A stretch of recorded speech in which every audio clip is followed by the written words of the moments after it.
हनुमान बेनीवाल जी हैं, बोलेंगे?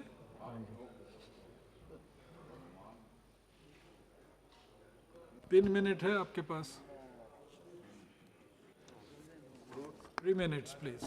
सभापति महोदय। 3 minutes. Yes. कौन? Your time starts now. सभापति महोदय, आज सदन के अंदर narcotic drugs and psychotropic substance संशोधन विधेयक 2021 पे चर्चा हो रही है।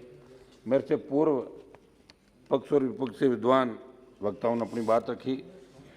सभापति महोदय, दुर्भाग्य इस बात का है कि आज नशे की प्रवृत्ति नौजवानों के अंदर, विद्यार्थियों के अंदर इस कदर पनप रही है कि सबसे ज़्यादा अपराध नशा करने के बाद, चाहे वो 16 साल की उम्र का लड़का हो, चाहे 15 साल की उम्र का हो, 17 साल की। कल मेरे ज़िले में ये घटना हुई, एक 17 साल के लड़के ने अपने 12 साल के कोई पबजी गेम होता है उसको खेलने के लिए, उसमें पैसे हार गया तो उसका अपहरण करके उसको मार दिया।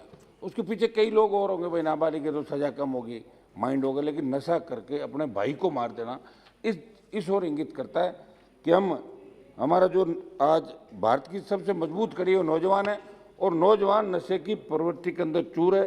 सभापति महोदय,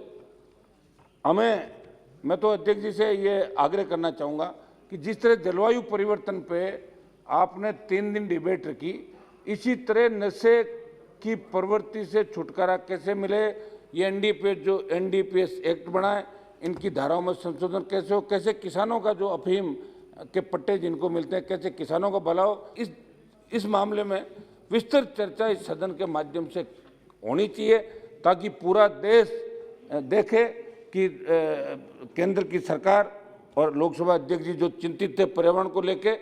हम सब कॉलेज विश्वविद्यालय की राजनीति चाहते हैं। सदन के अंदर भी बहुत से ऐसे माननीय सांसद हैं जो कॉलेज विश्वविद्यालय की राजनीति से विधानसभा और लोकसभा तक का सफर तय किया, और दुर्भाग्य इस बात का सभापति महोदय कि किसान के बेटे जिस तरह नशे की प्रवृत्ति में दम तोड़ते नजर आ रहे हैं, हम सबको दुख होता है।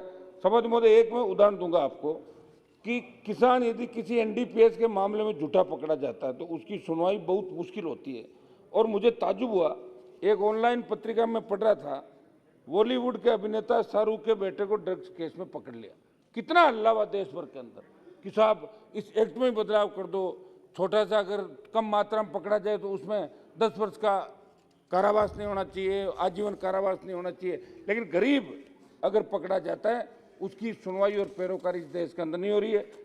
सरकार का ये कहना कि निजी इस्तेमाल के लिए सीमित मात्रा में नशीले ड्रग्स के कब्जे को डीक्रिमिनलाइज करने का कदम ड्रग्स के गलत इस्तेमाल के शिकार लोगों को नशे से बाहर निकालने में मदद करने के उद्देश्य किया जा रहा है।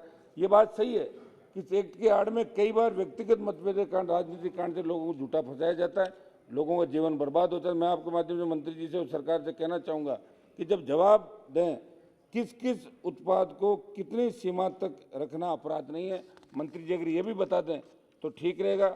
मंत्री जी, आज हाँ जी का एक मिनट साहब, गांजा, अफीम, डोडा पोस्ट, लेकिन एमडी का एक नया नशा आया है सभापति महोदय। आज गांव, ढाणी और गरीब तबके के अंदर भी एमडी का नशा इस कदर हावी हो गया कि वो जब तक 18 साल का 20 साल का नौजवान एमडी ले नहीं ले उसे चला नहीं जाता। मैं एक दो मेरे राजस्थान के सब्जेक्ट है, उसमें 1 मिनट के अंदर अपनी बात समाप्त करता हूँ। सभापति महोदय, राजस्थान के मेवाड़ क्षेत्र में उदयपुर, चित्तौड़ सहित अन्य जिले में भीलवाड़ा के अफीम उत्पादक किसानों की प्रमुख मांगों समस्या की तरफ भी मैं आपका ध्यान आकर्षित करता हूं कि मार्फिन के नियम को हटाया जाए, क्योंकि एक विदेशी अधिनियम है और इस नियम के हटने से किसानों को बराबर आरी में पट्टे मिलेंगे। सभापति महोदय, अफीम उत्पादक किसानों ने सीपीएस पद्धति को लागू नहीं रखने की मांग की है। किसानों को अनुसार पद्धति से हजारों किसानों के साथ धोखा होने की संभावना, क्योंकि इससे बड़े किसान जिनके पास जमीन अधिक है केवल उन्हें ही बुआई का ठेका दे दीजिए। मेरी मंत्री जी से मांग है कि किसानों की शंका पर सरकार का स्पष्ट रूप जवाब देते सदन रखें। वर्ष 1998 से लेकर अभी तक के वर्षों में प्राकृतिक प्रकोप, अनावृष्टि, अतिवृष्टि, आंधी तूफान, फसल में रोग लगने, सिंचाई तो बिजली समय में नहीं मिलना आदि सभी कारणों के चलते बीच बीच में कई वर्षों के रुके हुए पट्टे या कटे हुए पट्टे सरकार हर हाल में जारी करें। किसानों को अफीम के पट्टे कटने में किसान का कोई दोष नहीं। इस बस साहब लास्ट एक समाप्त करता हूँ। इस तरह के मामले उदयपुर जिले की बल्लभनगर विधानसभा के अंदर सामने आए थे, वहाँ के पट्टे भी आप बहाल करें।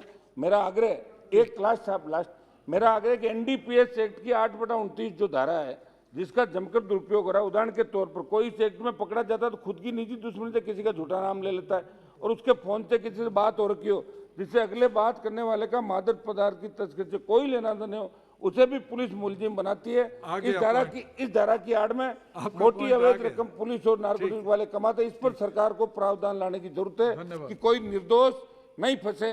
ये मैं आग्रह करना चाहता हूं। इस पे एक बार 193 में चर्चा होनी चाहिए ताकि देश के नौजवानों को एक नया रास्ता इस बिल के आप माध्यम से नोटिस मिले। लीजिए, धन्यवाद। खुद नोटिस दीजिए।